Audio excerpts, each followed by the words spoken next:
Hello, everybody, and welcome back to Dunce Piece by the Mangaki no Tsukai boys. I'm your captain, Adam, and with me, as always, is Soul King Jesse Hey, hey, good to be here.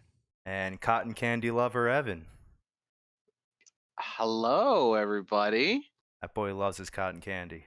Yeah, what is that a reference to? That's Chopper's nickname. That's what his name is on like the wanted posters. Oh, Every cotton candy lover? Cotton Candy Lover, yeah. Huh. Yep. They all got little nicknames except for him. He's got a long nickname.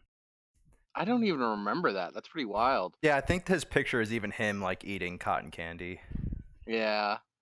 What I was thinking, when when I was reading through this is like just how much One Piece changes from the early days.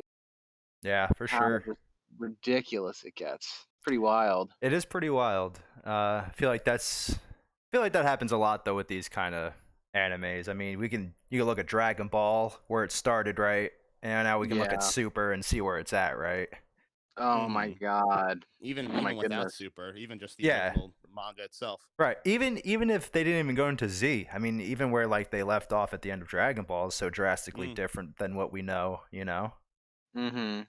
No But doubt. we will get to all that in our Dragon Buds podcast. Yeah, one day. Yeah. So It might take a while, but we'll be there. yeah, absolutely. That one might not take as long. Not as long as the others. Probably not as long as, definitely not as long as One Piece and Kingdom. Maybe, who knows? We'll see. Yeah, it's hard to say. All right, so I just want to say thanks for being here, fellas, as always. And thanks to our listeners who continue to support us each week. And to all our listeners, just remember to subscribe and show us some love. And if you have anybody that also enjoys manga, feel free to show them this podcast. And for everybody else that doesn't know, we also are now on Twitter at Mangaki Pod, right, Jesse? Yes, at Mangaki Pod, we are leading the forefront there on Twitter. It's a new website. We're getting in there first before anybody else. So it's like when Ninja signed with Mixer. That's kind of what we're doing with Twitter. Yeah, except when Twitter goes down, we won't get paid like $3 million. He got paid way more than $3 million. My lord. Did he really? Yeah, I think he had I think Shroud got like somewhere around 3 million. I think Ninja got like 30 million. No. Really? I think he signed a gigantic contract with them.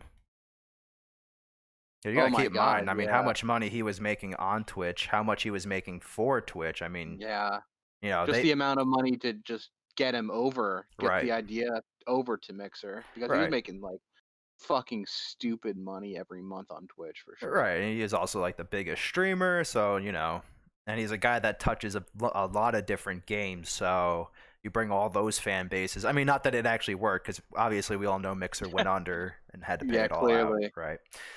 So does he still Twitch or like stream on Twitch, Ninja? Do you think? I believe so. I don't watch big streamers, so I don't keep up with them. But yeah, I would say so.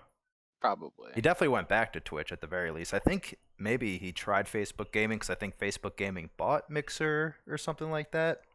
I do remember something about Facebook Yeah. Gaming. I know a lot of people from Mixer at least went to Facebook Gaming, so I think they actually bought them out or something like that. Not for nothing. If I were him, I wouldn't ever go on the internet ever again. All the shit that he gets, I mean, for good reason. But like you're sitting on like almost $100 million. It's like, dude, you don't have to worry about nothing. Yeah, he's probably set for the rest of his life at the very least. He's only 2 years older than us too. I'm looking at. Yeah. Well, them's the breaks. So back to this podcast. Much more important. Yeah, let's stop talking about fucking Ninja of all people. Right. Okay, so today we're covering chapters 33 to 41, so short bit of chapters, but we'll be finishing up the Syrup Island arc today. And just as a quick recap, last time the Straw Hats landed on Syrup Island, and they were looking for a ship. They ran into a guy named Usopp, who is a villager on the island, and he's a villager who cries pirate. Mistress Kaya is a sick, rich lady who is friends with Usopp, and her butler, Klahadore, is actually a pirate named Kuro. and he and his pirate crew of Django, the Black Cat Pirates, Butchie, and Sham are all in on a plot to kill Kaya and get her to give Kuro the money. Give me the money. Give me the money.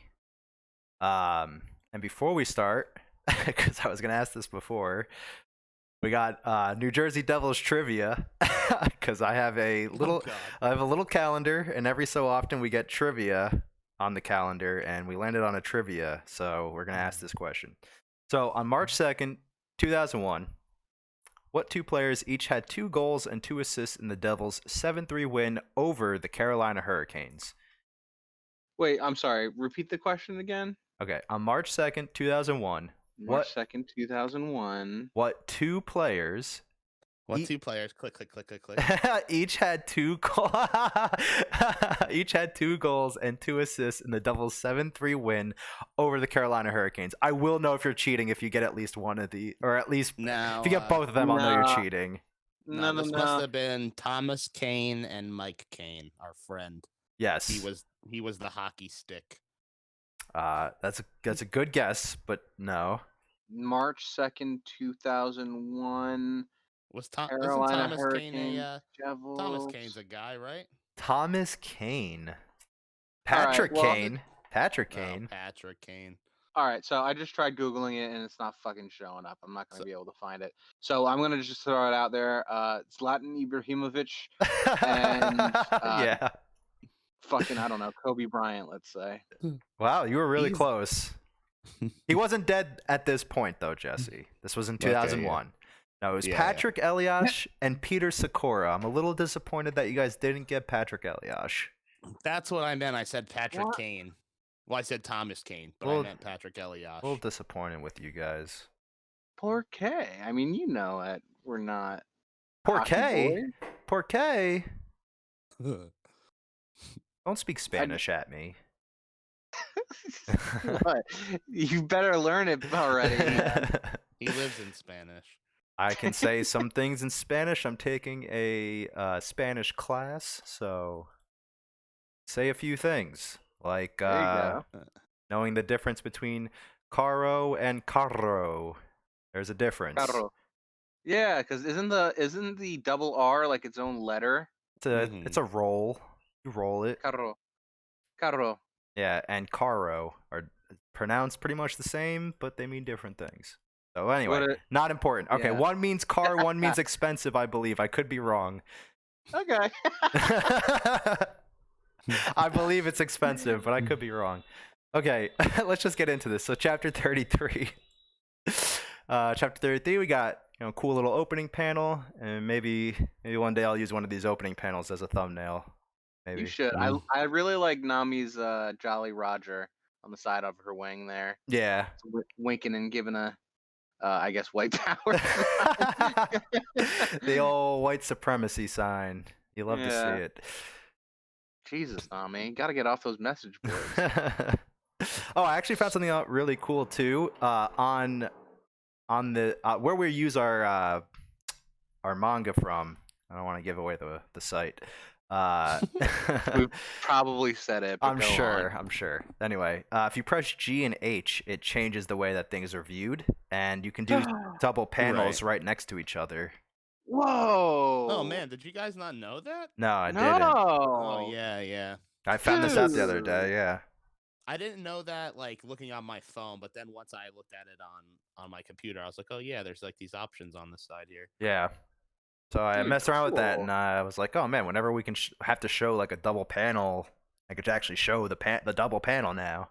Yeah, I think when you do that though, you got to make it read right to left. Yeah, which is that's why you use G and H. One of them changes the view, and one of them changes left to right.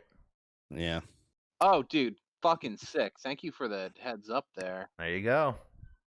All right. So Kuro shows up, as we know. And he's pissed because his crew never showed up to attack the village. And everyone stops fighting. Because, his crew's kind of afraid of him as it is. So Django, says that Kuro... Wait, what did I write? Django says that Kuro said... Nice. Yeah. Django says that Kuro said they shouldn't have worried about Usopp, right? So, like, we know back when they first were spying on them, he was like, don't worry about Usopp. That no one's gonna believe that kid. Which, as it turned out, no one did believe him. But Kuro says, he expected this much of Usopp, but didn't realize how useless his crew would be. And Butchie and Sham don't. At first, they seem pretty afraid of him, right? But that comment kind of set them off a little bit. Yeah, they kind of turn on them on a dime like that. Right, which I'm a little surprised about, because when he first showed up, I mean, they were all pretty afraid of him just killing them outright for not getting the plan done. But they were even afraid of him just when he showed up. So the fact that they're not being as cowardice was a little surprising. A little strange. Mm-hmm. So, they don't like this, and they say to Kuro, he shouldn't look down on them, and that he was powerful in the past, but that was, 3 years ago, and they've been fighting, and Kuro's been inactive, which makes sense since, he's been a butler the past 3 years, and they've been, raiding villages and towns and such. And hold on, I lost my place here. Sorry. Even the crew thinks that they have a chance, which we're gonna find out they don't. So they go to attack Kuro, and he uses his substitution jutsu and gets behind them. And I wanted to point this out. Kuro's finger strength must be insane. Oh my god! Absolutely ripped. Because, I mean, he's got 5 blades. Like, he's not using his hand. He's using his hands, obviously, but, like, his fingers are what's lifting the blades, Oh, yeah. Pretty. He's like the One Piece version of the guys from SpongeBob, where they got muscles on their muscles, Yeah. He's got absolutely weird-looking fingers. I was thinking his fingers straight up look like arms. Yeah. They got little hands at the end of them. Imagine that underneath his gloves. That'd be really funny. Yeah, he's got that grip strength, bud. That's how he does it. All right, so Kuro, uses his silent step, as it's called, and gets behind them and easily subdues them. And then we get some monologue from Django about the silent step. And what he says is his silent step is a soundless moving technique, and that he could easily kill 50 assassins with it. Easily, he says. Ooh. Easily. And he says that Django first realized that, Kuro still kept that habit of pushing his glasses up with his palm. He knew he was still a fighter at heart, That's a bit of a weird tell, but I'll allow it. Yeah, I'll allow it, Oda. Yeah, I feel like this is one of Oda's first, like, hey, how about that little foreshadowing detail, huh? Right. But, like, this is, like, the first instance, and it's just a small little thing. Right. Yeah. And then in later arcs, we'll get these fucking absolutely ridiculous things. Like, I'm thinking of in Skypiea when the snake makes the noise that the bell makes. It's like, where are you coming up with this shit, Oda? Come on. Now that you're just doing spoilers. Now you're just doing Jesse. spoilers. Come on now. You're better than that. So anyway, Kuro, sorry. That's all right. Kuro gives the Naiban brothers 5 minutes to finish off the Straw Hats, and if not, he's going to kill them and everybody else. And, this sends everyone into a bit of a panic. And Butchie and Sham decide to finish off Zoro. But I like how they're like, yeah, even with 3 swords, you're still no match for us. As if like a dude biting the sword is like a normal thing in this world, I guess. I think Zoro's the only one who does that, right? I'm sure. And I'm not gonna lie, if I saw someone doing this in real life, I'd be like, "That's really stupid. What are you gonna do with that sword?" Exactly. That's just more of a detriment than anything, really. But if it was Zoro in real life, then I'd be worried. Oh yeah. So Nami kicks him his katanas, and it pisses off Zoro because she kicked them. And Zoro whips out his finishing technique, the Toragari, which means tiger hunt. On page 15, we get this nice big panel of it. Nice. Oh, dude, this is so awesome with the double spread like this, man. I'm so happy. Mm-hmm. And on page 16, everyone is in complete shock. No one expected that. Except us, I think. I think we all expected it. Yeah, so far Zoro's been pulling all the weight. for the Yeah, most part. Zoro is pretty Not all of it, but pretty strong right off the bat. Not super strong when we think about the grand scheme of things, but pretty strong right off the bat. yeah. Like, I Uh, think he could be able to take out Kuro at least. I feel like he could probably take out Kuro. It'd be close. Kuro's super fast, but yeah, I'd say so. I'd say so. So on page 17, Zoro points at Kuro and says, "Don't worry, within 5 minutes, I'll kill all of you with no exceptions," which is a bit funny. That's pretty much what Kuro says. And Kuro hits him with the "Let's see you try it." So Butchie's still alive, and Zoro says it's because his blubber's too thick. And I'm surprised he didn't word it at, like, if only I could cut through his blubber, because I feel like that's a trope unique to Zoro. I feel like he's always like, if only I can cut through these iron bars. If only I can cut through steel. If only I can slice a mountain. Yeah. You know, I feel like I mean, that could be like my headcanon, but I'm pretty sure he says all those things. I think Right. you're right. I'm pretty certain you're right. So I thought If it'd be only funny. I could slice through this fat ass. Right. If he said it like that, that would have been great. Now, Adam, Yes, sir. this part where he hypnotizes the guy and the guy gets a power up. Isn't that the same exact power as Bello Betty? Bello Betty, she rallies people, right? That's like her power. Yeah, She gives and them like she- a boon. Yeah. Yeah, they basically get buffed. Yeah, I just don't think I haven't read in some time, so I don't know if they added to it, but we just don't know much about her still, right? No, we don't. Like, I think you know basically Right. I've the most. read Everything there is. pretty deep into Wano, so unless they added some stuff in that arc that I'm not aware of, then yeah. So I don't know exactly how her power works too well, but yeah, it's So something now that along I'm- these lines. I would Now that I'm guess. thinking about it, I think Django is more. He just hypnotizes people, Right. so he can they can do more than just get like a power up. Let's say Bello Betty's just like straight up just gives a mass buff Right. to anybody around her. Right. This is just more specific. He's just hypnotizing them and like, oh, you're stronger than you think you are.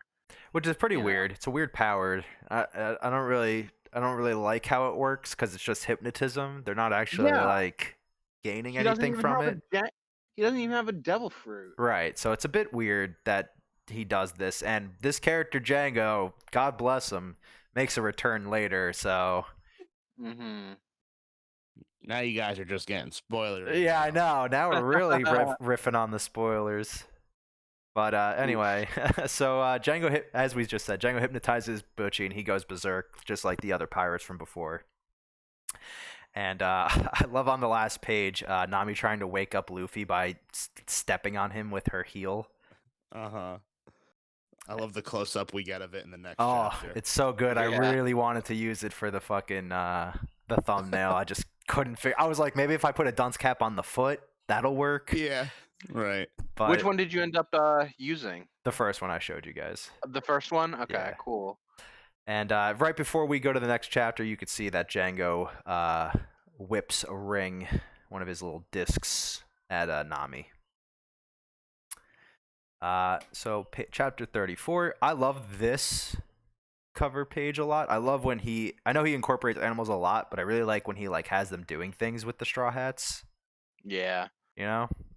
There's I one feel ya. there's one in particular that's much later. It's actually in the art book that Jesse gave me.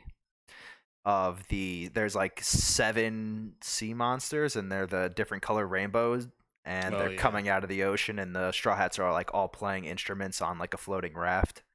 And they're they're like all like a barbershop quartet with their hats, I believe. That's cute. Yeah, I really like that one. So like stuff like this I always really enjoy. I think Oda does the best cover pages. Oh, honestly, yeah, probably. Really good Um, stuff. Really good stuff. You gonna add on to that, or can I go? No, yeah, go ahead, man. Alrighty. All right, so obviously we get this hilarious face of Luffy on page 3. I was cracking up reading these first 2 pages because he literally gets stepped on, then he stands up to yell at Nami, and he gets a fucking disc to the back of the head. Dude, so fucked up. So fucked up, but really funny. And I'll be honest with you, I don't know how he's not dead. Like that looks like it's in there pretty deep. I know he's a rubber man, but rubber doesn't stop blades, you know? Yeah, there's really not much. Yeah. I mean, I can understand if he gets punched, he's fine. Right, But punch, that, shot, yeah. nah, he'd be brain dead. Right. This would be the end. We would have to follow the Kuro Neko pirates for the rest of the fucking manga. God forbid. And the funny thing here on this page, on page 5 and then page 6, I believe on page 5. No, they're both on here. They're both on page 5. Kuro and Django both thought that Luffy was dead, but they both thought he was dead for different reasons, which I thought was really Yeah. funny. Mm-hmm. So Luffy pulls the ring out of his head, and we get this big panel of him just screaming "that hurts," which is funny, typical Luffy. And Nami actually acts a bit cool here and ends up saying she's doing it for the treasure. I don't know. I fucked up something. I think. I don't know. That's a bit later. I feel like I. Oh well, yeah. She says it on like the next page or 2 pages down.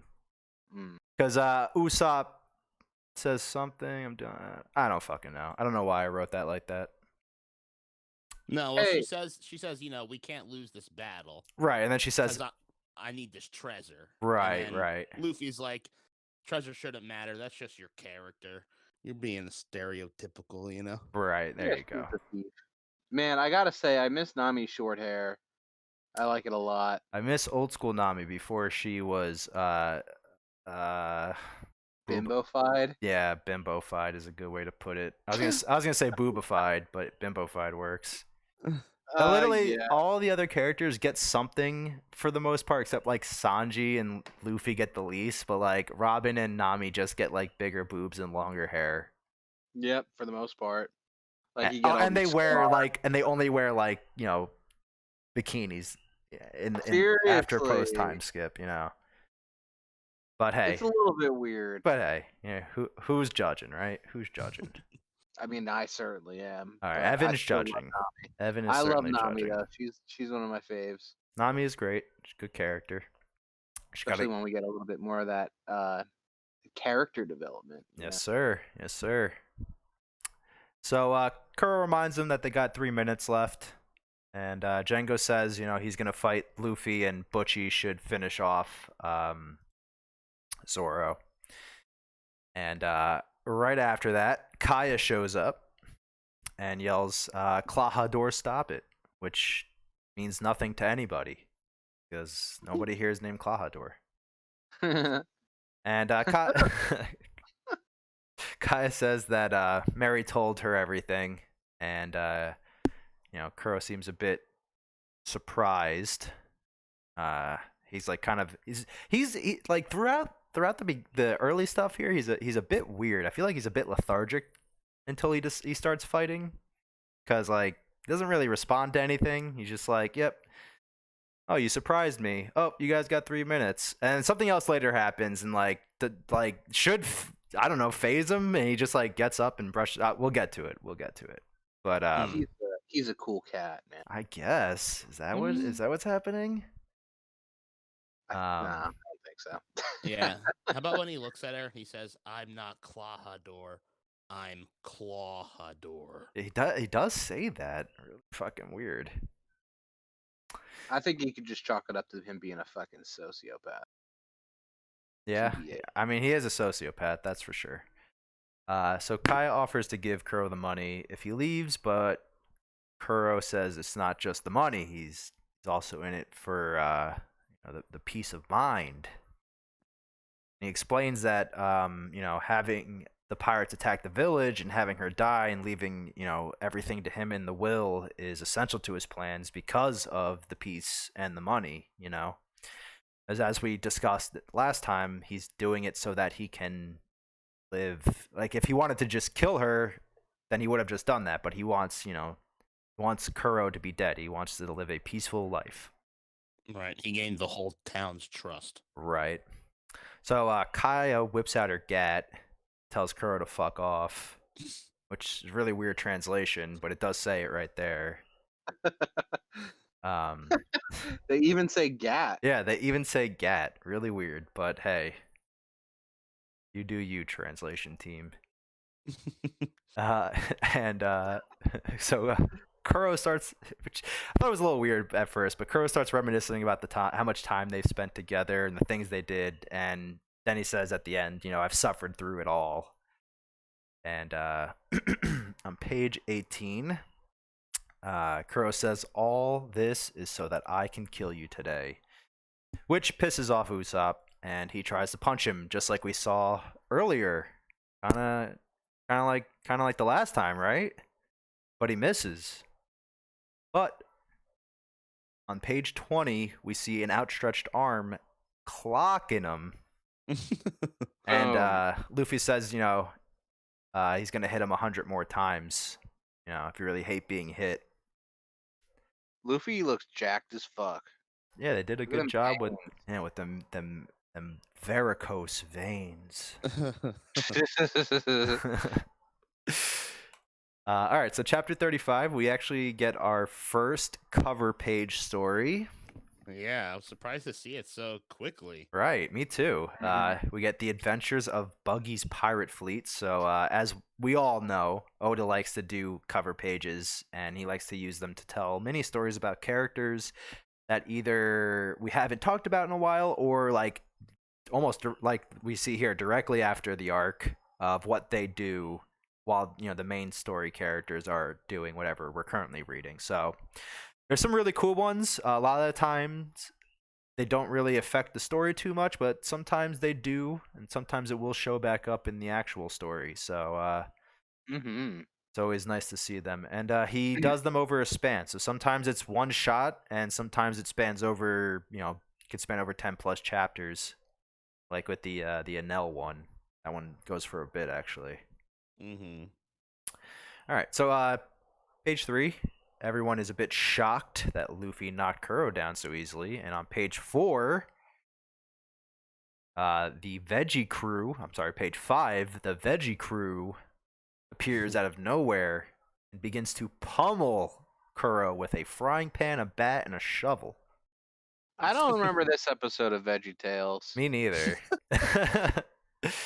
And this is what I was talking about. So before we get into that, hold on. So Usopp keeps telling the Veggie crew to run away, and they say they want to stay and fight. Now, Kuro just like fucking stands up. His glasses break. He's got this like this face like nothing just happened. Yeah. And then he just walks away. He like for someone like Kuro, you would think that's it. He just kills them and that's it. But no. He ignores them. Ignores the Veggie crew and actually walks up to Usopp and kicks Usopp. And I guess maybe they were. I mean, his plan was originally to have them all killed anyway, but maybe their attacks were so insignificant it barely registered with him. I guess so. I mean, I know what you're saying, and I that's definitely what's happening, but it's a bit. Yeah. I thought it was a bit odd. Yeah, it is a bit strange. I think it just goes more to the fact that he's a sociopath. Yeah, I guess so. He's like the. I love him putting his glasses on when they're broken. Yeah. And they're all falling out. Yeah. All right, so yeah, he kicks Usopp, and then he he recognizes that Luffy has an odd attack, and that Kuro actually knows about devil fruit power, which makes sense. Finally a pirate knows about devil fruit power. I feel like everybody else is a bit shocked when they see Luffy stretching, but Kuro not so much. That's East Blue for you. That's East Blue for you. A bunch of cool guys come from the East Blue. So Kuro says he's gonna kill Luffy, and Django should take care of Kaya, and he should also kill the puny ants, as he calls them, the puny ants. But Zoro gets in the way and says, if I'm not gonna let you, you got to get through me. But Butchie's still up and running after being hypnotized, and uses his famous technique, the cat technique flying drop kick. Very famous technique. And on page 12, we can see that Butchie is very powerful. He easily crushes the ground using his famous technique. And he relentlessly goes after Zoro, but Zoro's able to catch the claw attack. And he kicks him in the face and says, you've already lost me before. Get out of my way. Get out of See ya. here. Fuck So, out of here, man. yeah, fuck out of here. Forget about it. Ooh. Fungible. La Fangu, forget about it. I know a guy. He's like, you didn't tell nobody about this thing of ours, did you? No one talks about this thing of ours. And then Joe Pesci shows up, calls everyone a varmint, starts fucking shooting people. Varmint. He does do that in Goodfellas. Calls the truck driver a fucking varmint and then steals his truck. You're right. It's been a while since I watched that fucking movie. Hey, who's your favorite Italian American? Probably Hawkman. Oh man, mine's Joe Pesci, but Hawkman's a good one. I also would be okay with Tony Sirico. Yeah, Tony Sirico is honestly, yeah, he's the man. Or honestly, actually, also Jesse. Yeah, Jesse's a pretty good Italian American. Jesse is a good Italian American. Rocky Balboa, baby. Everyone's favorite Italian American, Rocky Balboa. Not Sylvester Stallone. Rocky Not Sly. Rocky. Right, Rocky. Oh, how could I forget? James Gandolfini. Well, yeah, James Gandolfini, obviously. I will Yeah. say Joe Pesci was a great answer too, though. Joe Pesci is probably my in all seriousness, favorite Italian American, Joe Pesci. He's a good one. I'm just gonna take a sip of water real quick. All right. Yeah. So Usopp is yelling out to the Veggie crew to take Kaya and get out of here and protect her. And he's not really telling them to run away. He's giving them an important task to hide the fact that they're protecting Kaya, not just escaping. Right. So they do, and they flee into the forest, and they say, they know the forest really well, and they'll be able to hide. But Django follows them, and he's about to attack them, but Usopp uses his special technique, the Namari Boshi, which I don't know what that translates to. I didn't look it up. I'm very sorry. Something bullet. Something- Something bullet. Definitely something bullet. I thought they It's had it in here. No, they have it for the Maybe next he- one. They have it for the next one. okay. He does, which is the gun star or the gunpowder star. Well, a lot of his techniques have that word Boshi in it, right? Yeah, I believe that's it. It could be star. I don't know. Is Boshi bullet or star? I think it's bullet. Okay. I know a lot of his. Because- I know a lot of his attacks end with star. Right. Oh, okay. It's probably star then. My bad. Well, Jesse's saying bullet, and I don't actually know Oh, what it yeah. translates to. So Namari Boshi looks like lead star. There you go. I just thought I thought I saw a move of his during this read through that It will. translated to bullet. No, he always says star, and I don't know if that's because Oda didn't want him using bullets. I don't really know. But yeah. And then so he hits him with the lead star, the Namari Boshi, and I wrote, I love when a character who's wearing glasses makes a face and their glasses contort with their face, like we see Yeah. with Django at the bottom there. Yeah. And Django follows after him because obviously it didn't stop him. And Kuro says, they're not gonna be able to outrun Django. And the chapter ends with Zoro saying, leave this to us with a cool little pose with him and Loof. Him and Loof. Little Loof. Dude, yeah, this is honestly a great panel. The two of them setting up, Yeah, it's pretty cool. You know, staring him down. staring him down. We get nice little sideburn action from Zoro. Everyone loves a little sideburn action. A little Zoro sideburn. So on chapter 36, we get a continuation of the cover page, and we can see that Kabaji, Mochi, and Richie are being chased out of the town. I guess by the villagers, it looks like. Yeah, there's the mayor. No, it's the dog. Yeah, well, there's the Too. dog. Yeah, the dog too. But behind them is the villagers. Oh, yeah. I didn't even see that. There's the mayor with the weird hair. Yeah, Mayor Boodle. Thank you, Jesse. Mayor Boodle. Everyone's favorite poodle. Mayor Boodle. All right, so the Veggie crew and Kai are running through the forest, and this I actually thought this was really cool. They're running through the forest, and we see on page 4 all these trees are getting chopped down, and it's Django, and I'm honestly surprised that someone as like awkward and dumb as he is thought of this. I thought this was pretty smart on his part. Pretty cool. He's able to chop down all these fucking trees with his discs. Which he must be really whipping those things. Right. And are they like boomerangs, right? They like come back to him? I think they have that ability. I think they have that effect. They're definitely coming back to him for sure. And Django even says, he's going to cut down the whole forest if he has to. He'll clear the whole forest if he has to find them. So go back to the old slope, and they can hear the noise of the trees falling. And Usopp asks Kuro, if you have any feelings for Kai, you were with her for 3 years. And Kuro obviously says no, because he's trying to kill her.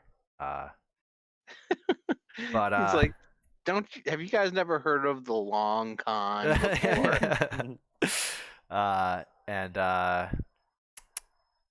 Kuro says, which I thought was weird, and if she dies, I might actually thank her. And if she dies, I might actually thank her. Like, I get what he's saying, but and if she dies, is there like a way your plan succeeds with her staying alive? Yeah, he's not really confident in his plan here. I'm not very confident in his plan, to be honest with you. Definitely not. So Usopp gets up to chase after Django and Kaya, but Butchie goes after him, and Zoro is able to intercept and take him down with his famous leg sweep technique that he always does. Take down big enemies. Pretty dope. Pretty dope. It's actually pretty cool because he gets on top of him, he holds his sword at his throat, like, I'll just kill you if you don't lie down, which I honestly don't believe that, but probably wouldn't, but I feel like he's the type of guy that right.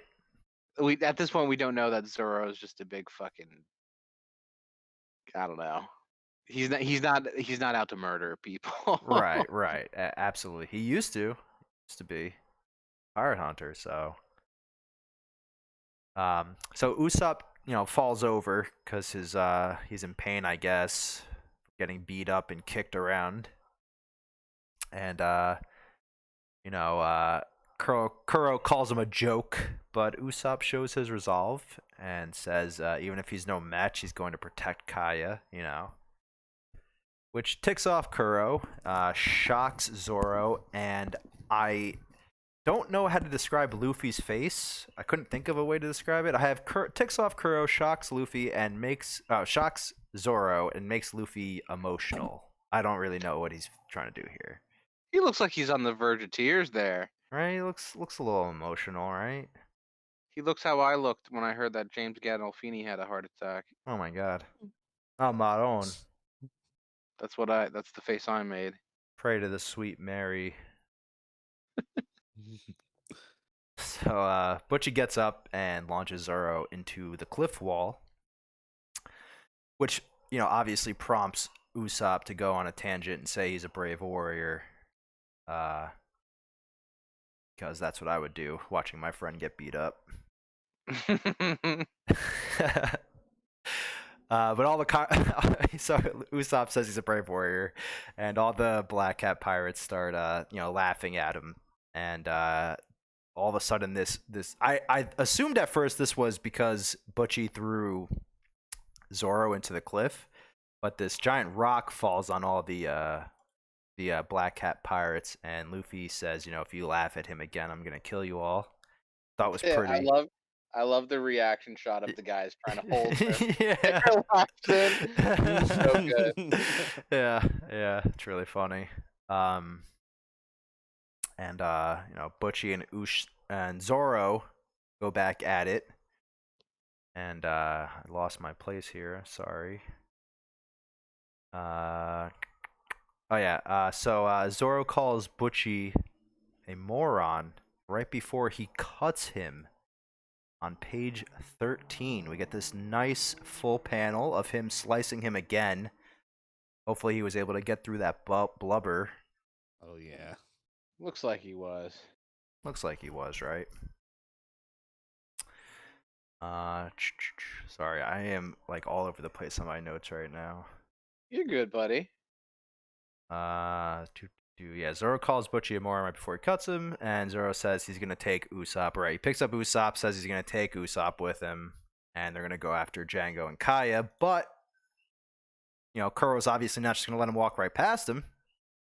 He says, who said you can get through me? And Luffy said, I did, and goes to hit him with the old punch attack. And and then follows him up with another punch, famous one punch man technique. Normal consecutive punches. Normal consecutive Gumu punches. Too bad he's not using the serious series of consecutive normal punches. That would have done some real damage. But Kuro's able to dodge all these punches. Because Kuro's actually pretty ridiculous. Not for nothing. He dodged all these punches. And I lost my place in my notes again. God damn it. And on page 16, but he dodged all the punches. Oh, yeah. Okay, right. And then he uses his silent step here and gets behind Luffy to counterattack him. But just like Majima and Yakuza, Luffy uses his breaker fighting style to breakdance dodge and attack Kuro with his Gumu Gumu spear attack. And for anybody that doesn't know, I don't know if either of you played Yakuza before. No, have you been playing? Yes, it's very good. Oh, dude, cool. Yeah, I know Hawkman plays. It's a very good game.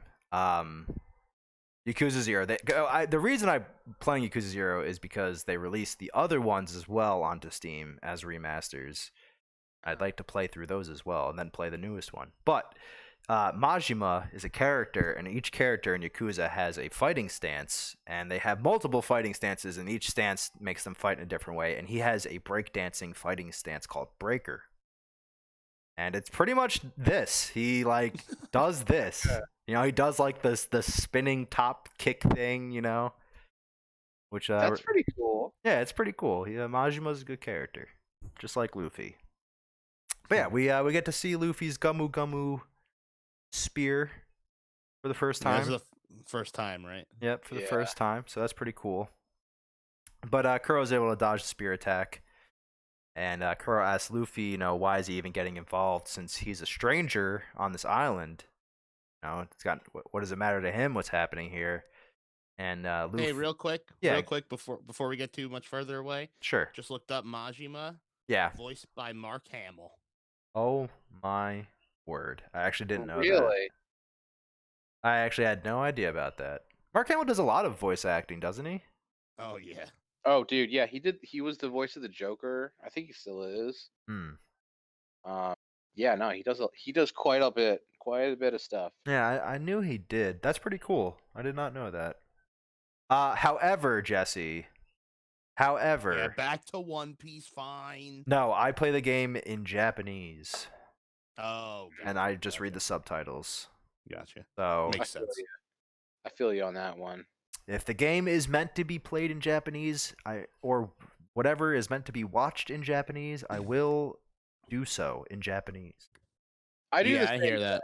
I do the same Mhm. thing, man. And I mean, I could be sounding like an elitist, anime snob here, but I legitimately I legitimately believe that Japanese voice actors do a much better job than English voice actors. You think so? Yes, I enjoy Japanese voice actors much more. Yeah, I mean, I don't really watch much anime, honestly, anymore. Me neither. But I Uh, would much rather watch JoJo in Japanese than I would its English dub. oh, 1,000%. And I think the only things that make an exception in my mind are stuff like Dragon Ball and Yu Yu Hakusho, where I have this bias of how the characters should sound already. Well, yeah, that's because of nostalgia and stuff. Right. Like with those kinds of shows, like we watched them growing up, so we're used to it. But all the new I'm sure. stuff that comes out, when I hear it in English, I'm like, it doesn't really sound that good. And then I hear the Japanese, I'm like, this sounds better. Yeah, I feel you on that one, no doubt. You know? Yeah, I try to be the same exact way, like you're saying, where like if it was made in Japan, I'm gonna like listen to it in Japanese. Like with Ghost of Tsushima, that was made in America in California. You know what I mean? Like made with American actors. Right. So like the game like that, I played in English, but Mhm. with anime and stuff, definitely I would say you should listen to the Japanese. Um, with video games though, I find it a little bit hard. Like I played Final Fantasy VII Remake in English, and then I was playing through the hard mode in Japanese, and I just found it hard to like really pay attention to everything that was being said. And I also found that sometimes things weren't even translated into subtitles, like if it was Right. just a throwaway line or something Right. like that. So with video games, it can be kind of hard. But as far as what you're saying with the actors like sounding better, I think that part of that might just come down to like no matter how much you've heard Japanese watching anime over the years, like you don't really know the language and stuff. So like even though you're hearing different cadences, I think if you're listening to American voices, it's way harder to tell it's way easier to tell if the voice acting is like pretty bad and like the voice is like stupid or something. You know what I Yeah, mean? Like that. I agree. So I definitely am. I mean, obviously, because we understand what they're saying when they're talking in English. It's definitely easier to hear that, and like you said, it's a lot easier to tell when someone. I don't know if it's just like doesn't fit or like they're just doing a bad job. right. Yeah, but another thing too, I think is fun is like Japanese always sounds like more serious in serious moments and funnier moments to me. I don't know. Absolutely, I And again, agree. it might be because I don't understand it. You know what I mean? So Right. Like, Well, there's also a lot of lost in translation too. So like, like references that English people will just completely skip over and just dub in with something else right, because it doesn't make sense in an American mindset. But like, mhm. if you've been watching like enough anime and manga, like you'll catch on to it. right, Mhm. for sure. Yeah. So yeah, Nice. yeah, nice little side conversation there. I like that one. Yeah. At least that aside was actually relevant to what we're talking Yeah, about. yeah, rather absolutely. than- All right, uh, so yeah, Kuro asks Luffy, why are you getting involved? Since he's a complete stranger on the island, and Luffy, in a really cool way, says, he has a friend in this village that he doesn't want to see dead. Really, really like that answer. Um, Kaya. yeah, Kaya.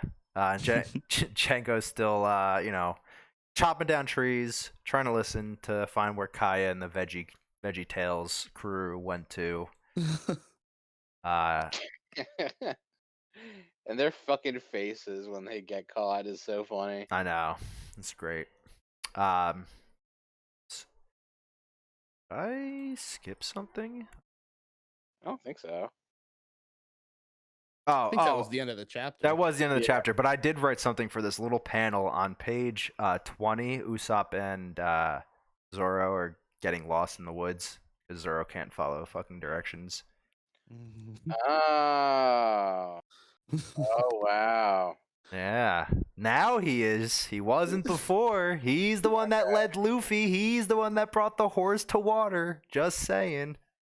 You lead a horse to water, it's gonna drink. Zoro was the leader. Luffy was the horse. Usopp was the river. Headcanon. Zoro's doing the capture the entire time. Yeah, so that ends it. They stop because Kai is sick, she can't keep up, and Django, finds them eventually. And the Veggie crew decides to fight off Django. At first, I was like, "Why the fuck is she sick like this? What happened?" And then I remembered, oh yeah, she's terminally ill. Right. she's pretty fucked up. So yeah, chapter 37. We continue with our little adventure of Buggy. And I like that he's still small. I don't know when exactly. I don't know if they show him getting his body back at some point, but I don't think they do. But it does happen at some point. I like the little yeah. Yeah, me too. Yeah. You can see he finally got to land, and those piranhas are eating his little raft back there. Yeah, doesn't cartoon chicken always look so good? Yes. Mm-hmm. You know what I mean? Cartoon food in general always looks fucking good. Yeah, like the meat on a stick. But it doesn't make sense because our brain should process that's not normal. That's not what food fucking looks like. There's no food that looks like that. A bare ass boneless and a piece of meat at the end of it. It's not like a chicken wing, I get it if it's a drumstick, but it's not. It's like a fucking bone with a ball of meat at the end. What food looks like that?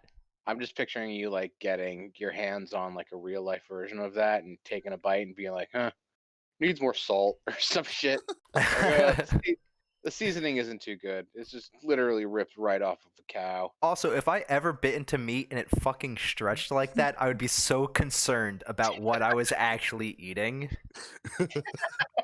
It's just a ball of skin. Maron. Yeah, should I be eating this, guys? It's like, no, this came from an anime portal. Yeah. Evan, you know what it actually kind of looks like? It looks like the Cinnabon Delights from Taco Bell, which you once described to me as I was eating it as popping a pimple in my mouth. Ew. Yeah. And then, that was pretty hard to ever eat again. Yeah, I could imagine. Thanks for that, Evan. Thanks for ruining Cinnabon balls. Okay, first off, you weren't even fucking there, Adam. Yeah, but now I am fucking there. Now I know. Second off, do you even have Taco Bell down by you? We do. There's one actually a few minutes from me. Oh, is it popping off all the time? So here's the thing. Fast food places in Puerto Rico always have long ass lines out onto the main road. Always. Mm-hmm. It's you remember when Popeyes first opened on 37? Oh my god. It's like that, but for every fucking fast food place, and I don't get it. I guess the people of Puerto Rico really like fast food.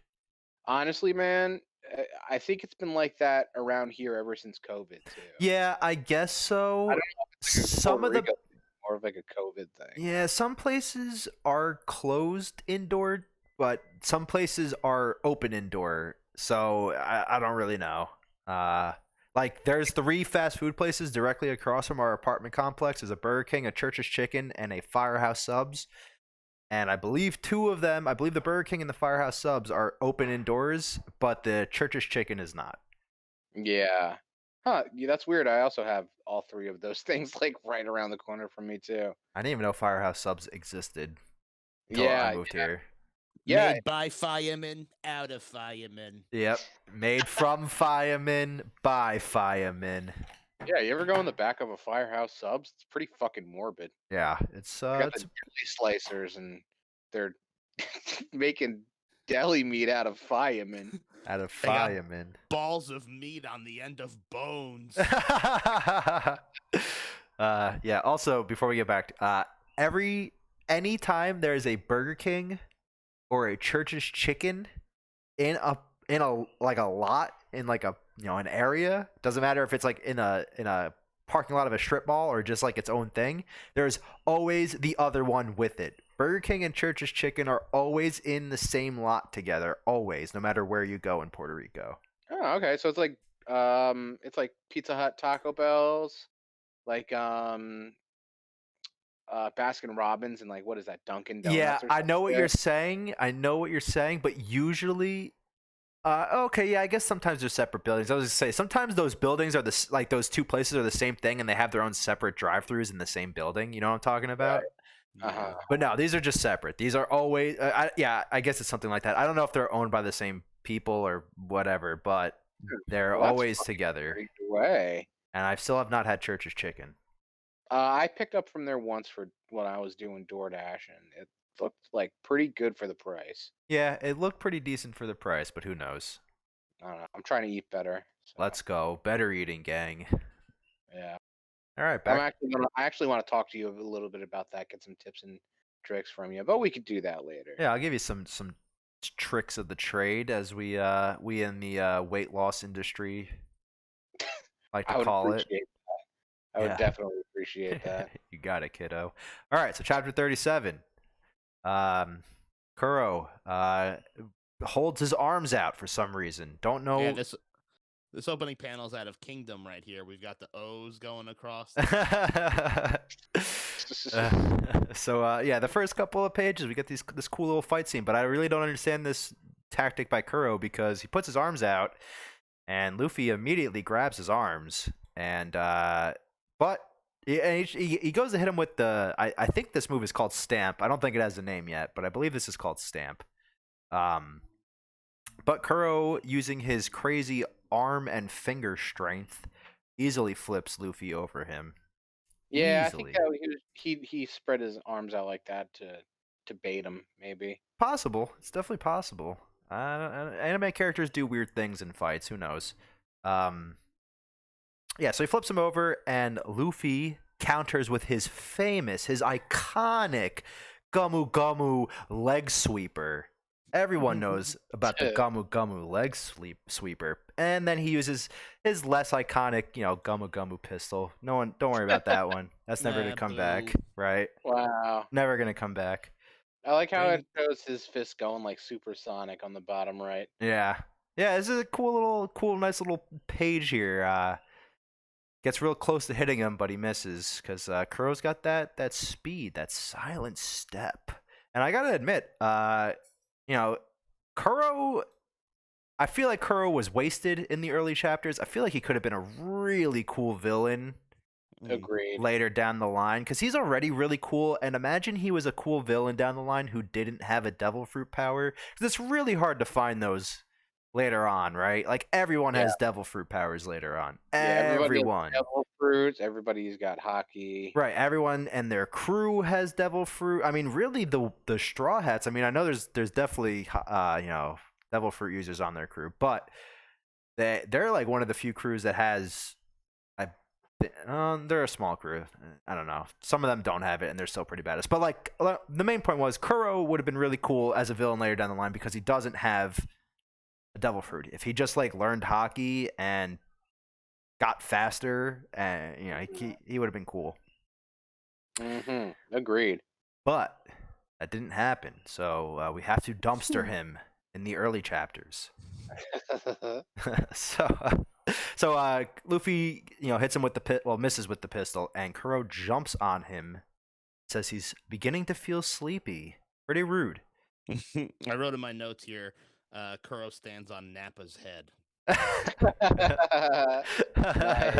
That's funny. So he runs down Luffy's arm towards him, and we get this. Okay. So he kicks Luffy in the face, right? He looks like a deflated soccer ball. Right. This is like how a football would look if a football kicker actually hit it, like in slow motion, right? Yeah, basically. Okay, but Luffy says, "Ouch, ouch, that hurt," which doesn't make sense. He's made of rubber. He has all of the properties of rubber. He wouldn't really get hurt from that. Like if he got cut, it's one thing. Are his feet pointy? No, they're not. But right, like blunt hits, punches shouldn't do much to him. He's made of rubber, Well, Like- he even says you made me bleed, so I don't know. Maybe this was just a very extraordinary kick. Maybe it was and you know, hockey. and Who knows? I doubt it. Probably not. Yeah. But like that's the thing. Like hockey is in the world because we need an explanation for how devil fruit users feel pain. I mean, how would Luffy ever defeat Smoker if it wasn't for hockey, right? Like Right. it would just never fucking happen. Did they have a fight? Did they ever duke it out past Logtown? Not really.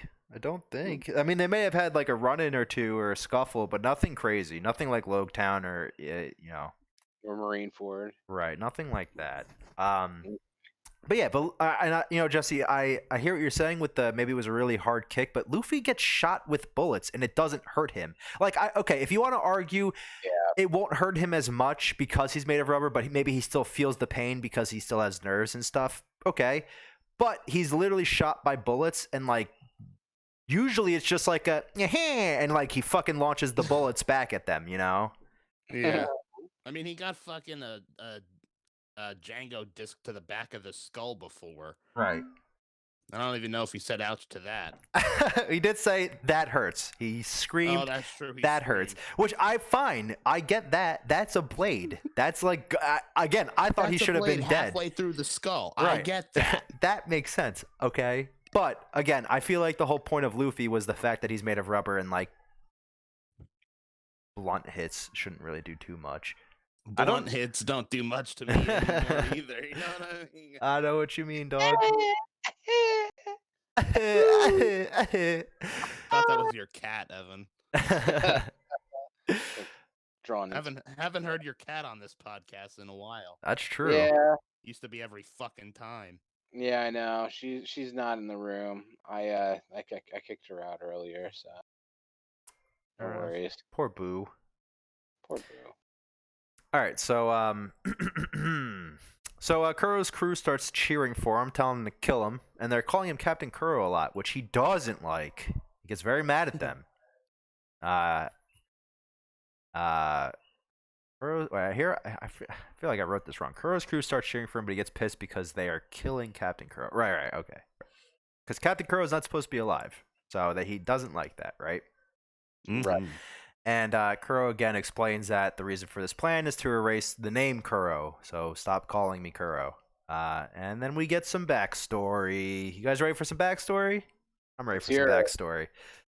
And we get some backstory to the day that Captain Kuro died. So this takes place 3 years earlier, as we already knew from the story with Kaya and whatnot.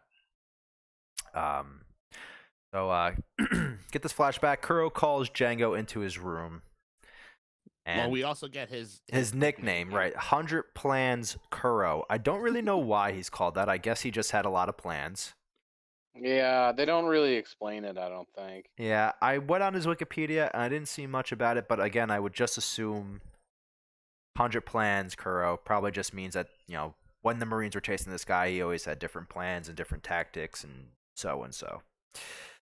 All right, so he calls Django into his room and we get this, young Django and I don't even know if this is young Django and young Kuro, younger Django and younger Kuro. This is only 3 years into the past. Yeah. He tells Django he wants to leave the ship. He isn't suited for this chaotic lifestyle and that Django can be the next captain, which Django's a bit shocked to hear. Which, yeah, I'd be a bit shocked to hear too. And, they're having this conversation and a Marine ship gets spotted. And Kuro says that this is the third time this week. So we can assume, he's, being hounded by the Marines probably. And Kuro comes up with a plan to erase his name and himself. Kuro asks for a small boat. His crew asks, should we start shooting this Marine ship? And he says, no, just get me a small boat. And he heads over to the Marine ship. And we don't really know what's happening because everything looks a bit black over there. But his crew thinks, maybe they killed him or maybe, he turned himself over. And if that's the case, they're going to go... prepare the cannons and get ready for battle. They can't just let them take their captain. And on page 15, we get this bloody fucking scene. Really awesome page. Would definitely not see this on 4Kids. That's for sure. Kuro has, and honestly, I feel like even a lot of times in the anime, they really died down how much. Like when someone gets shot in the anime, there's not really blood. They don't really use blood in the anime. I mean, they do when they have to, but I mean, fucking Whitebeard lost half of his face at Marineford, and they didn't use blood there on him in the anime. So a lot of the anime, the manga, the reason I really liked it was a bit more violent. I mean, as violent as we're gonna get with One Piece, this is pretty fucking violent right here. So yeah, there's been a lot of blood in this whole arc actually, and I think like reading it in the full colored, where it's colored in red and not black, also makes it stand out a bit more. For sure. Like, damn, there's a lot of blood going on in this chapters. Yeah. Also on page 15, we get a little bit younger Butchie and Sham. Their different hairstyles and a bit different clothing. I like Sham's hairstyle better like this. And, okay, so something I never really pieced together here. This is Axan Morgan. This is Captain Axan Morgan. Oh, I knew he looked familiar. I was trying to figure it out. You know, and I said the same thing to myself. I was like, man, this guy looks familiar. And then they brought up the broken jaw, and I was like, does Axan Morgan have like that metal thing on his jaw? And then I went back. I was like, oh no, this is definitely Captain Axan Morgan. Wow. I'm assuming they also chopped his arm off too. Yeah, I don't. Yeah, they don't show it. I was looking for it, right? And because that's what I was like. All right, if his hand's missing, then we know for sure, you know, that this is Axan Morgan, but it's not. So I don't really know. But yeah, no, this is definitely Axan Morgan. Well, I'm glad you caught that live on air. Yeah. Well, no, I caught this while I was reading it, not just now. Well, I meant like I guess because I hadn't really gone back and read these early chapters so much, so I forgot about this completely. You know, or maybe even the first time I read through One Piece, I didn't really piece this together. You know. Yeah. Yeah. I mean, I guess it's easy to miss, especially if you're reading it in black and white. Right, and I mean, not for nothing, it's a very insignificant piece of information, but it is pretty cool. You know, characters usually we Oda makes you wait forever to find out that characters met each other, but this was pretty quick for these two, which is pretty cool. So yeah, you know, he keeps this one Marine alive, and he uses Django to, as we saw prior, hypnotize one of his crewmates to think that he's Captain Kuro, and he hypnotizes Axan Morgan, which is pretty funny. It would be really funny if they made Axan Morgan say something about, you know, I'm the man that captured Captain Kuro when Luffy and Zoro first ran into him. Yeah. You know, that would have been pretty cool. But maybe Oda didn't actually consider doing this. Who knows? So he convinces, you know, he has him hypnotize, you know, the Marine that he captured Kuro, and he also hypnotized himself, because we can see he says, "I'm the man who captured Captain Kuro" on the middle panel there, which is pretty funny. Yeah. Oh yeah, so that ends the flashback, and Kuro launches himself at Luffy, but Luffy grabs a giant rock and catches his blades and actually breaks them with this rock, which is pretty cool. Pretty smart. Yes. Pretty smart idea. I was actually going to recommend putting little dunce caps on the edge of the broken sword. That would have been funny. That would have been very goofy. Yeah. So he breaks the swords, which again I thought was pretty clever for Luffy. Luffy's a pretty good in a fight, but I don't think he's very clever with this kind of stuff in fights. But yeah. So Luffy finishes the chapter off by cracking Kuro in the head with this gigantic rock boulder, whatever we're gonna call this thing. It's not a boulder. It's a rock. It's a rock. All right, so yeah, we get chapter 38, new cover page. We take a break, from the Buggy adventures. And all Get right, the mountain goat. yeah, get this little mountain goat eating a map. Who knows where they are? Maybe at the Swiss Alps or something. Is Luffy supposed to be yodeling? Maybe I believe that. If you told me that's what he was doing, I'd buy it. I almost just said Yuffie lodeling. I almost just said Yuffie lodeling. Whoa! Don't quit copying me. Alright, so Kuro is doing his best Yamcha impression on page 3.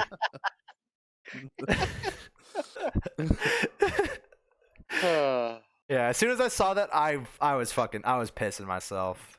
I thought that was amazing. I thought that was really funny. And it's starting to look like Luffy is going to win. Actually, it kind of looks like Luffy is definitely going to win at this point.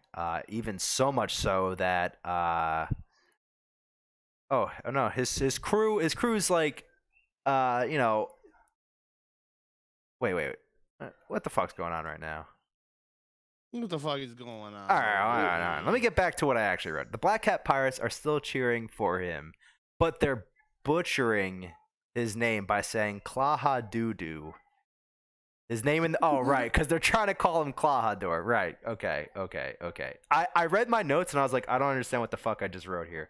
Right. So instead of calling him Kuro, they're trying to call him Klahador, but they are fucking it up and saying Klaha Doo. And they're just calling him Klaha-san at the end there. Kuro tells him to shut up because he's going to kill them and Django after this anyways. This was weird. On page 5, Oda does these little box drawings, but they're usually not just like in the in the middle. Right. They're normally like at the end, and he actually does one that's and I've looked for this character, and I'm sure this character is somewhere in a panel, but he draws this little guy with a panda head. Oh yeah, Panda Man. Right, he always draws this little dude with a panda head, and I don't know if that's supposed to be him. You know how like some authors will draw themselves into a manga as like a weird little character? Right. I don't know if that's supposed to be Oda. No, I think Oda draws himself as a fish. Oh, okay. Yeah, that sounds familiar. Yeah, no, I just remember when I first started reading One Piece, I saw something about this Panda Man guy. I think he might have been a character that he would draw on in another series that he worked on before One Piece or something. Okay. Yeah. He like sneaks him into panels where there's a ton of people. Right.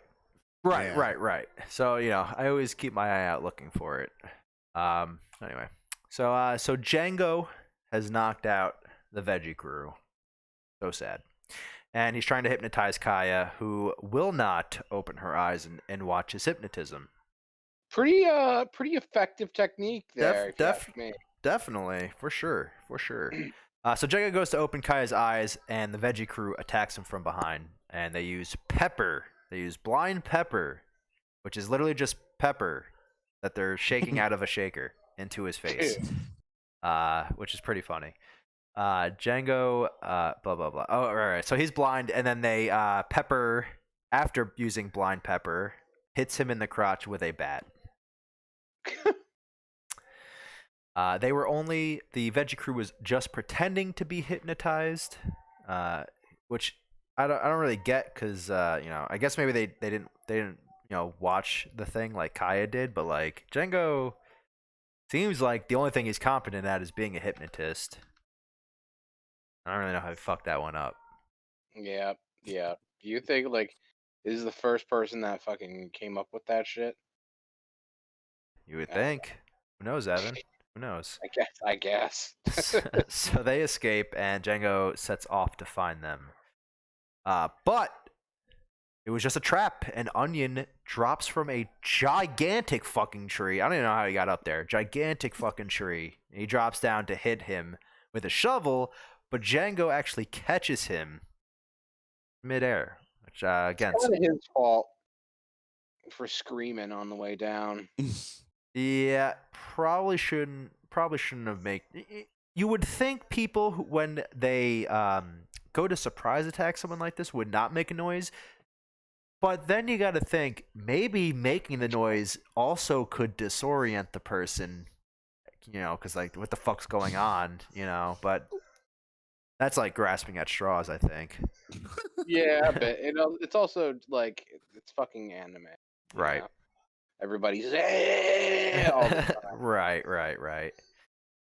So Zoro and Usopp hear the screaming and start making their way towards it. And Django throws Onion into a tree, which obviously pisses off Carrot and Pepper. And then we completely get away from that.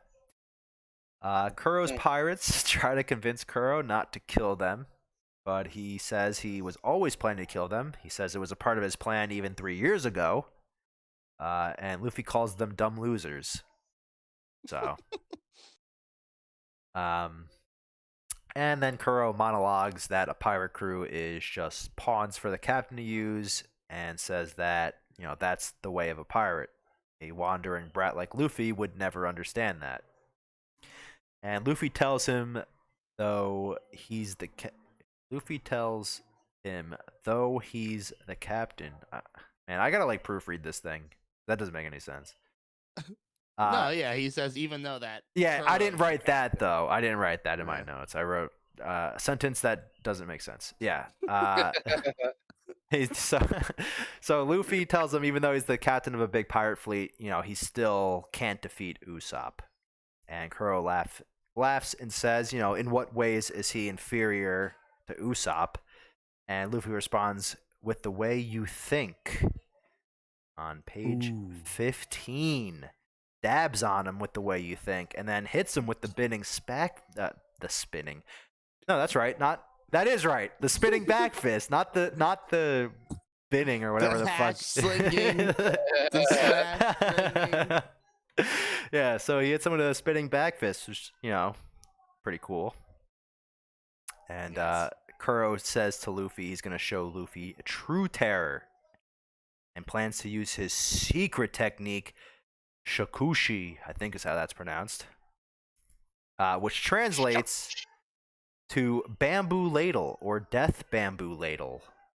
Could you fucking imagine saying that in English? Be like, "You're Bamboo fucked ladle. Out. You're Yeah, fucked no. out, kid. There's nothing that's gonna be able to stop me from killing you with my brass spoon." Like, whatever. You know what I mean? Like, Yeah. Japanese is such a weird fucking language, man. It's like, imagine the Crimson Chin and like all of those characters were like mainstay anime characters, like the fucking Crimson Chin. right. You got the Crimson Chin, you got the brass toe or whatever, the bronze kneecap, you got Yeah. the titanium toenail or something like that. Yeah. Imagine those were actual fucking anime characters. So Kuro, starts swaying back and forth, and his crew goes into a bit of a panic. And they begin to beg for their lives, but Kuro vanishes. It's kind of weird. I don't know if they're running away or if they were running towards him on page 18. I would assume they're running away from him, but it looks like they're kind of running towards him. I would assume away. Yeah, away, right? So so he vanishes and he starts cutting them up with his shakushi technique. We just see people getting sliced out of thin air. And crew can really do nothing about it but beg for their lives, which isn't stopping it. But this pisses Luffy off a bit. He gets sent into a rage. How could you treat your crew members like that? And even Nami is like, "Whoa, Luffy, the hell." And at the end of this, I guess Oda does this sometimes, just kind of throws in a random drawing. We get this cool little sea monster with the Sea King. Yeah, Sea King with his Wano style headgear. That's foreshadowing. But he's not a character. I even looked. I was like, "Is this thing in One Piece anywhere?" And it's not. So. I don't think so. No, tis not.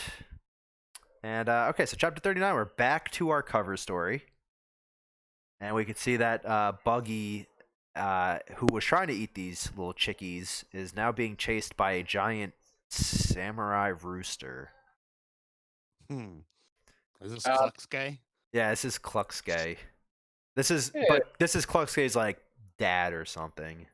His final form. Also, okay, I never really noticed this. There's skeletons or skulls in the nest of the chicks back there. Yeah. Didn't I notice guess that. that's prey, of which Buggy is but one of. But one. So, all right. So Kuro continues to cut down his crew, but Luffy yells for him to come out. He does, and he attacks Luffy, but Luffy uses this as a way to bait Kuro and grabs him and slams him to the ground and says, "Gotcha, gotcha, bitch." You know. Luffy swears he will never be a pirate like Kuro, and Kuro says, "Well, of course not, because you're gonna die here," which I thought was pretty clever. Luffy jumps onto Kuro and wraps his arms and legs around him. And this is the first time we see this, but I think Luffy does this probably at least more than once, maybe just in the anime or something. But he does this where he like he uses his rubber power to wrap around somebody. And we go back to Kaya, and Django is beating up the veggie crew, and Kaya asks, for him to stop and that she's going to sign the will. But Django says he was ordered to kill them, so he's got to go through with it. But Kaya grabs a ring and threatens to kill herself, which I feel like probably, I didn't watch the 4Kids video, but I definitely feel like this is not in 4Kids. I don't think they'd be willing to risk a suicide in one of their animes. Absolutely not. So I'm sure they replaced this with like a rice ball and was like, if you don't listen, I'm gonna eat this poison rice ball or some stupid shit, right? Yeah.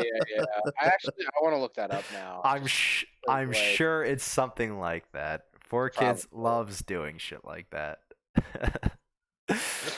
Thank God they're not around anymore. Yeah, seriously. They had some good stuff.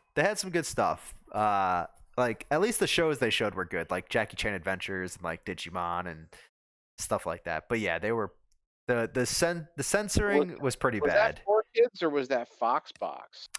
Isn't it? Because, aren't they all? Yeah, I feel like those shows were even before 4Kids.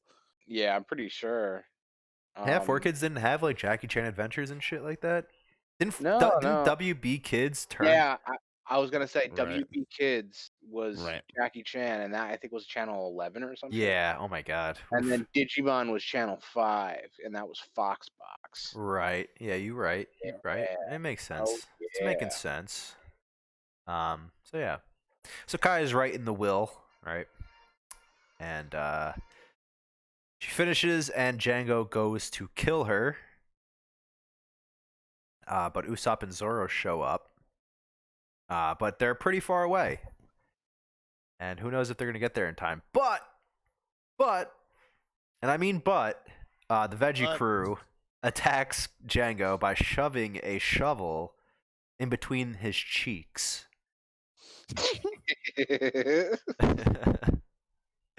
I love his face on page 15. He doesn't even open his mouth.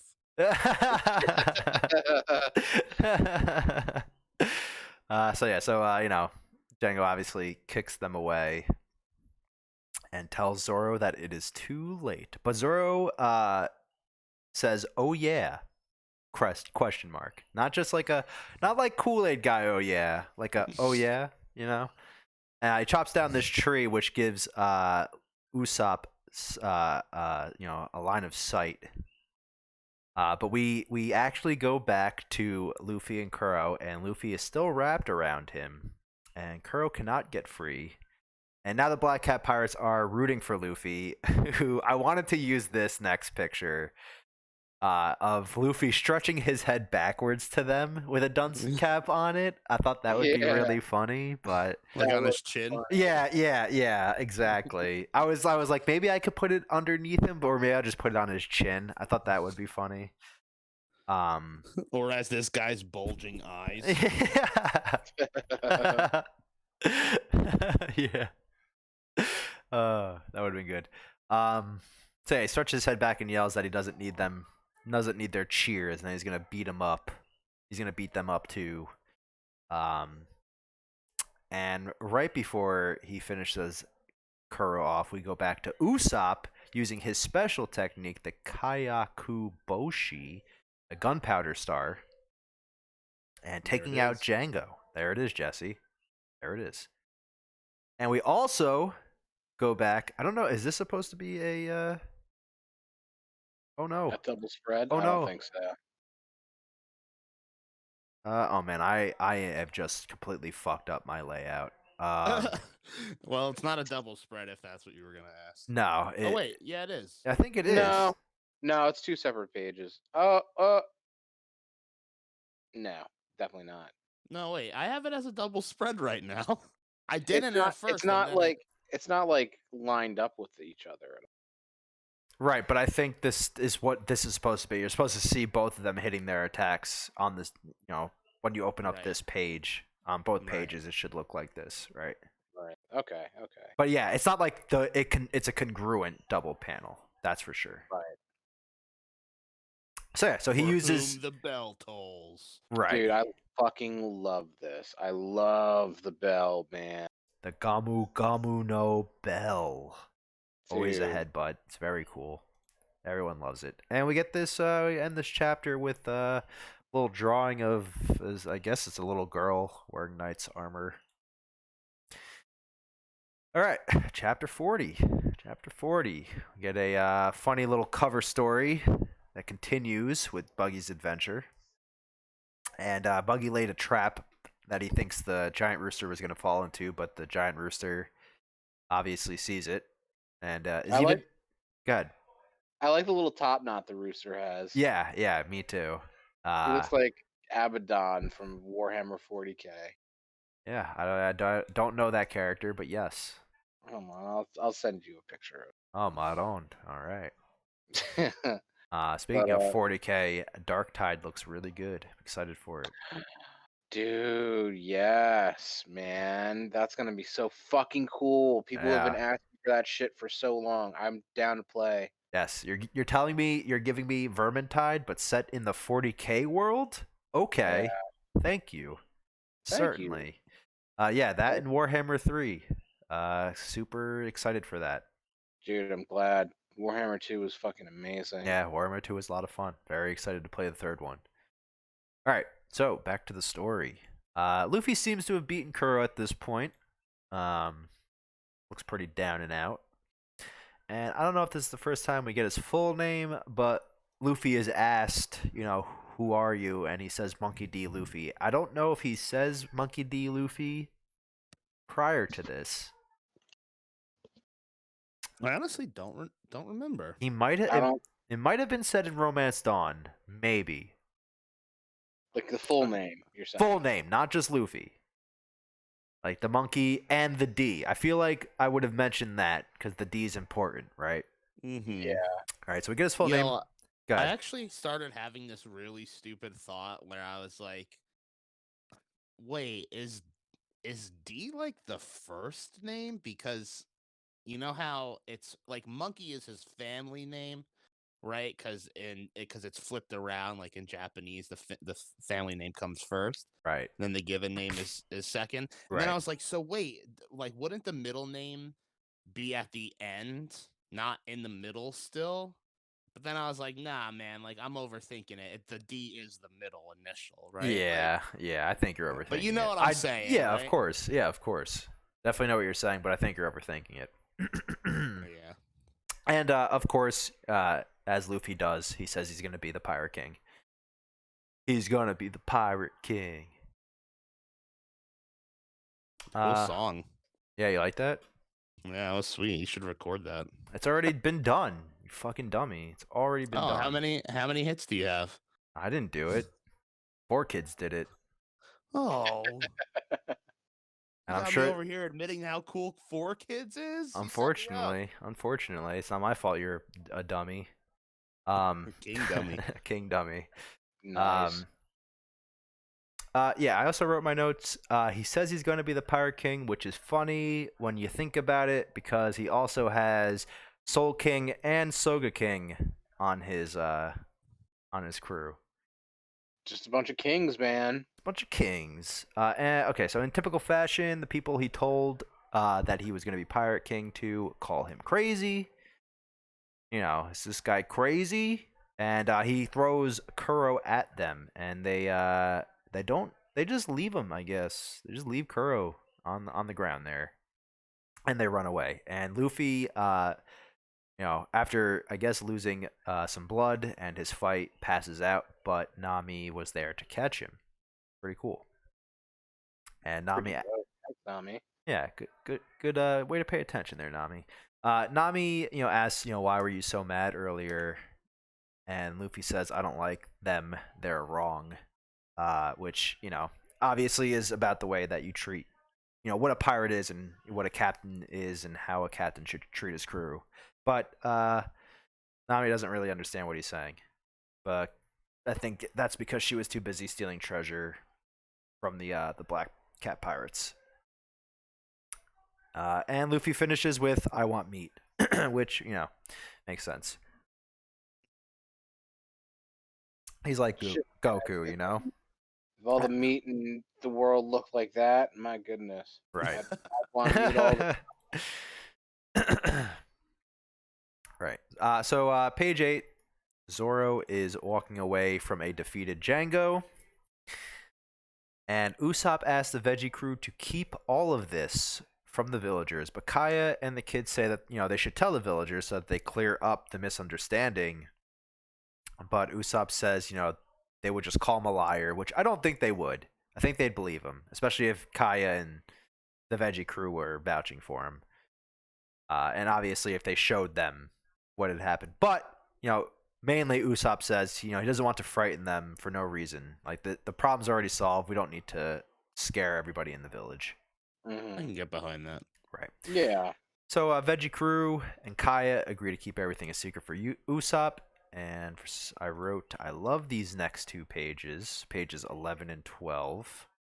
The villagers are, right, because, we go back to the village and we see that the villagers are all waking up or doing their various activities, but Usopp, who is normally like an alarm clock for most of them, is not running through the village. And some of them are, some of them overslept. Excuse me. Some of them overslept.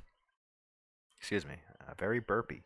Some of them overslept. One of them says, he feels weird, that Usopp isn't there lying. Some didn't realize that, it's time for work because Usopp hasn't been by. One guy's angry. Cool.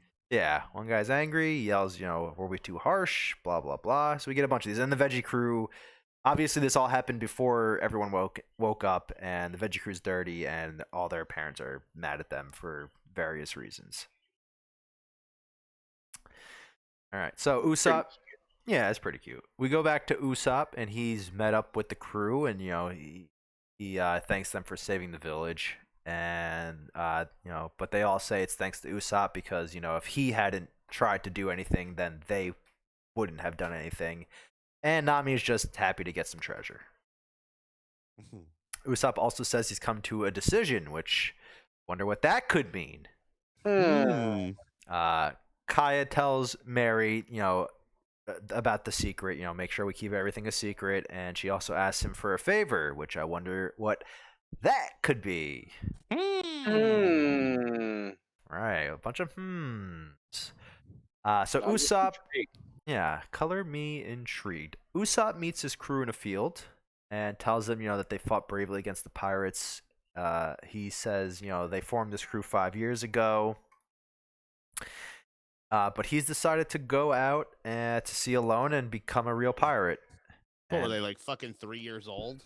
I don't know. I don't know how old they are in this. They're fucking like young. They're like I would say 5. They look like they're probably 8 here, right? Or 10 here, maybe. I don't know. They're young. So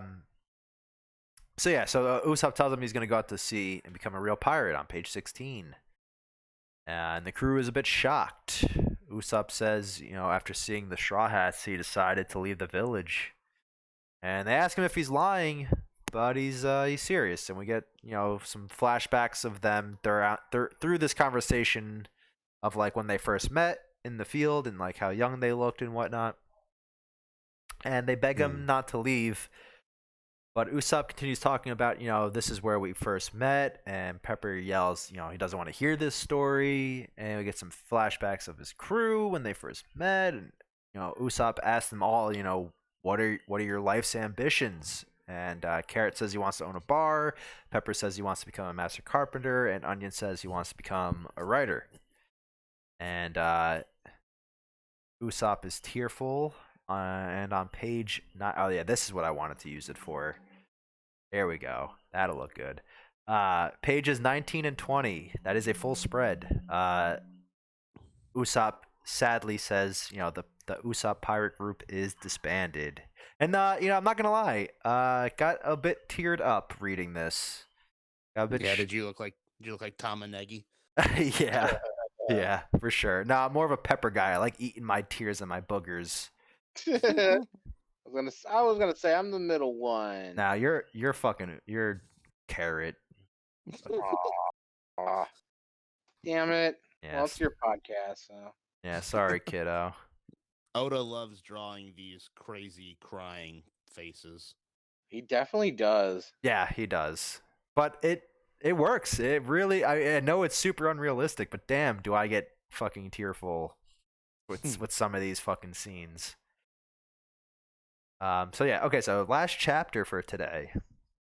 I'm sorry. Chapter 41. We get a cool red hair pirates cover, which we don't. Dude, this spread is awesome. Yeah, we don't normally get a lot of it, and I feel like, again, we don't really know a lot about these guys. Even the guys that we know more of, we don't really know a lot of. And I feel like there's certain guys that get shown often that I would like to know more about. Like the one bald dude to the right of Ben Beckman. Do we see him more often? I feel like we've seen this guy multiple times, and I would like to know his shtick. There's a bunch of pirates on his crew that we see multiple times, and I'd like to know what their deal is. My favorite's Ben Beckman. I'm a Lucky Roo kind of guy, but Ben Beckman's You're a cool. Lucky Roo dude? I'm a Lucky Roo kind of guy. Okay, that's respectful. I don't know who this is, but I like the little boy with the anchor shirt. Yeah, Yeah, not a alright. mainstay on the crew, but yeah, he's cool. No, well, he looks cool. Yeah.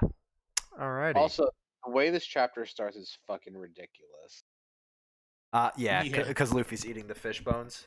Yeah, he's just pulling it out of his fucking throat. Yeah, so Luffy and the crew are eating and decide to leave the island. They've had enough. They're sick of it here. I had enough. I've had enough. I'm out of here. And Kaya walks in and tells them, that she heard that they needed a ship. And Luffy asks, are you going to give us one? You giving us a ship? And we don't know yet, because we go over to Usopp at his house, and he's packing this giant overly stuffed backpack, and Usopp, in an old cartoony kind of way, tries to go through his house, which breaks his house. It's pretty Looney Tunes. Pretty Looney Tunes.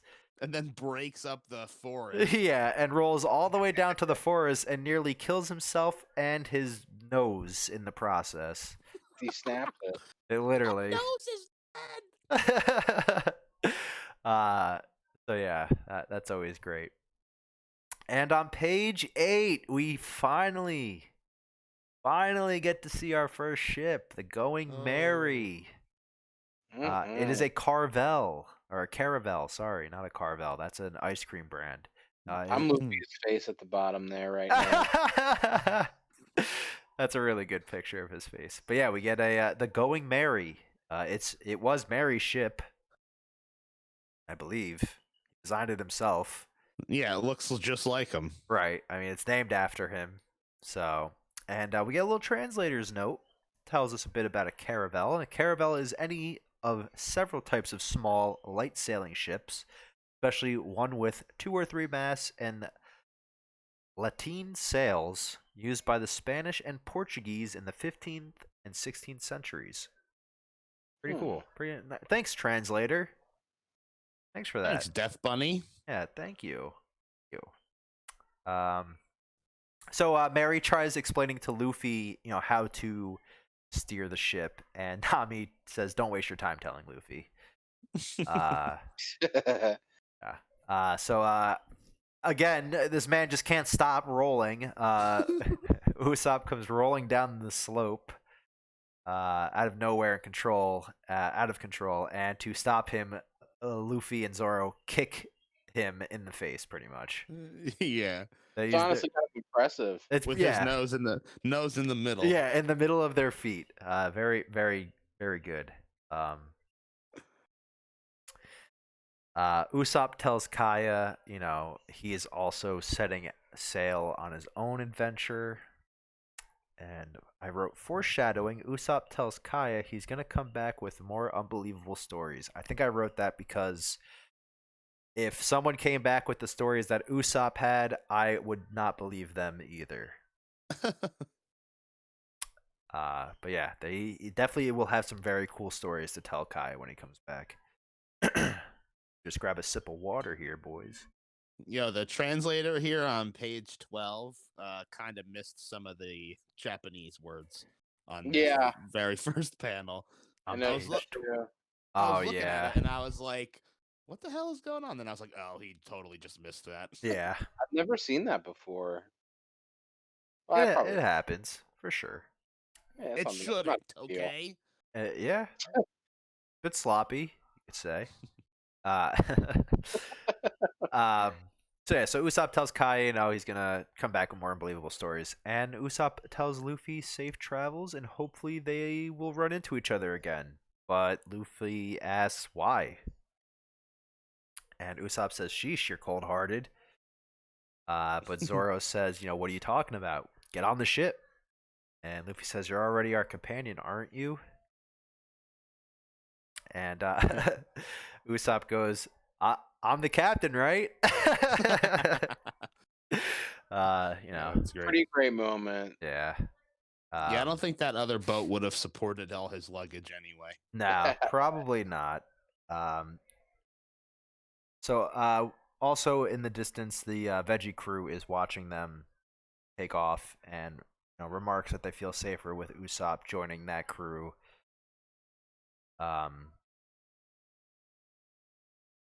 And we get this little dialogue between Kaya and Mary, and Kaya says, it hurts. Mary says, is it because you wanted to stop Usopp? And Mary gives us one last sad fucking story that I've totally forgot about. And this story made me tear up. Much more than the Veggie Crew stuff. This story was very sad. I totally forgot about this shit. So Mary tells us that, after Yasopp left the island, Usopp's mother passed away. And we get this little flashback of little Usopp walking in on his mom and yelling, pirates are here, pirates are here. And, saying, it's dad. He came to get us. He came back for us. And, doing this to make his mom feel better, right? And Usopp's mom says, don't lie, and that, she's very proud of, his dad. And Usopp lies and says, tells about a medicine that can cure any disease. And his mom says, you're a silly child. That's just a dream. And Usopp says, of course he has dreams. He's the son of a pirate. And this made me really fucking sad. This bottom panel of Usopp crying. Honestly, I would have been a lot more sad if his mom didn't have that fucking nose. He's got to get the nose from somewhere. His dad doesn't have it. Yeah, from Yasopp, doesn't he? I don't think so. Does he? Hold on. Now I just opened Google on stream. Thanks, Evan. You can go right back to page 2 on the chapter there. You know what? He doesn't have the nose. There you go. There it is. Yeah, but it's still fucking stupid. I'm not backing down from that. I would say the score is 2-0 Adam right now. What? I would say the score is like 10-0 Adam. Oh my god, Evan. Please. Man's on Okay. suicide watch right now. If she didn't have this nose, though, she would just be Nico Robin. Yeah, basically. Yeah. Yeah. Yeah. That's funny. And Got Nami short hair. yeah, but just the face, the color of the hair, Evan. Come on. Do I need to make it All right. 11-0? Sure, if you God. want to. I'm God. sticking to my guns. That's fucking stupid. Okay. Look. Out of sadness, he continued to lie about pirates attacking. And that's pretty much how we end. We end with the last panel. The crew's cheering, and the veggie crew is taking over the reins, and they're going through the town and lying instead of Usopp. And Kaya says that she's going to become a doctor. Pirate King. Oh. Yeah, and I think this is early pictures of Klahadore and Kuro and Django. Oh yeah, I think you're right. I believe You know, these are probably I was thinking that might be like like prototypes of Rayleigh or some shit. But I think you're right. I could see it being Rayleigh, but I would sooner believe it's Kuro and Django, Yeah. right? Oh yeah, you're totally right. You're right on that one. And that I definitely like the moment of the veggie kids taking over, lying about the pirates coming. Very nice ending to the arc there. yeah, I thought that was pretty cool. And we will at some point see them again, and same with Kaya. We'll see them much later in the manga. So that was a good ending to this arc. I really enjoyed this arc. What did you guys think after our first 3 arcs? What did you think of this one? Which one's your favorite? I mean, I was never the most fond of this arc, but it definitely got better at the end. With the action and stuff like that. I just fucking for some reason Usopp's like maybe my least favorite Straw Hat, so I find it hard for me to be like super, emotional towards that, and also Kaya. Uh-huh. We never like see her. Yeah, we get like a cover, I think, story of Kaya. Or like she's on, yeah, I think like it's just a cover story, or maybe it's like when they get their like updated bounties. I think there's a scene where the veggie crew and Kaya are looking at Usopp's bounty. I think it's when he gets his Soga King bounty. Gotcha.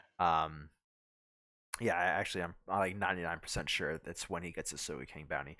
Yeah, I agree. I think the manga does a better job with these earlier arcs. I feel like the anime draws them out a bit too much. They feel a little bit longer.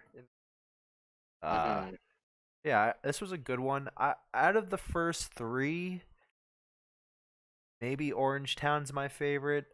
None of these beginning chapters have very much implications on the story as a whole.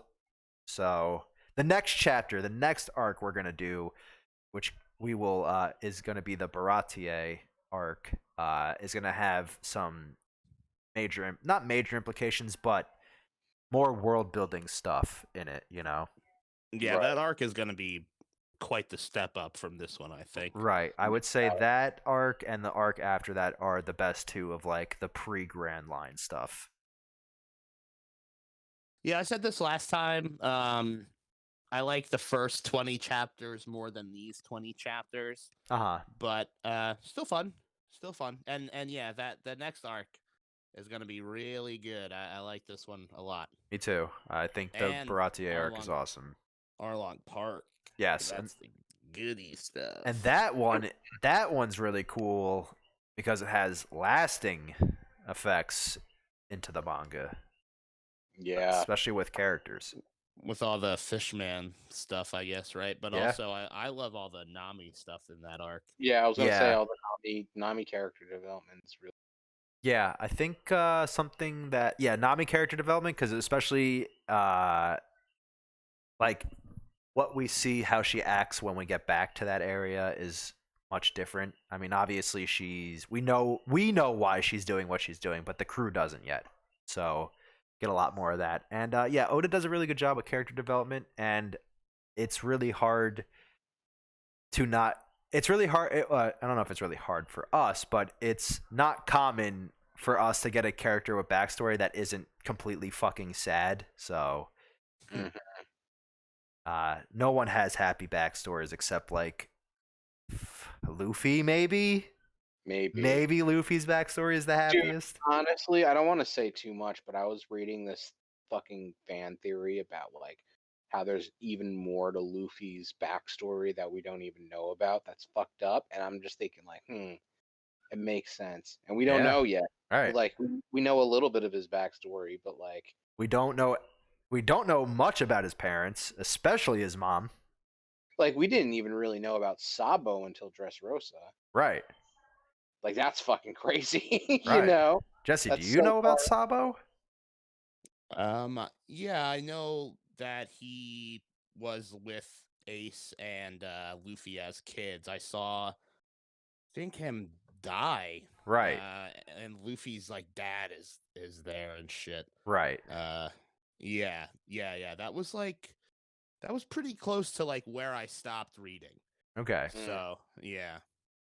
So yeah, a lot more stuff that we don't know about that's completely irrelevant to what we're covering right now.